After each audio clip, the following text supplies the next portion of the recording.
Welcome to the Learning Pines YouTube. We hope this video helps. You start by verifying your data integrity and selecting the range. This prevents hidden errors. Once done, remove blanks and convert data to a table so filters and dynamic ranges update automatically. Now click Insert and use recommended charts to get quick options. Pick the chart that matches your axis and category structure. You should prioritize clarity. Choose fewer series if possible, and label axes. Make sure headers are descriptive, so Excel maps fields correctly. Once your chart appears, customize axes and formats to make patterns obvious. You change the vertical scale and tick spacing to avoid misleading compression. Format numbers as percent, currency, or integers so viewers understand magnitude. Then refine colors and add data labels sparingly to highlight critical points. Use contrast for emphasis.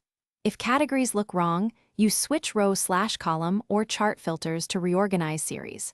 Finally, add a concise title and clean grid. Finish by polishing labels, adding a clear short title, and if useful, a trend line or annotation to call out insights.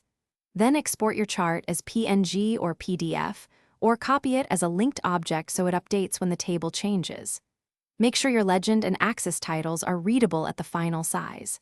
If something looks off, check for hidden rows, text entries masquerading as numbers, or incorrect range selection. Fixing those resolves most plotting errors. Thanks for watching. Consider subscribing if we helped you.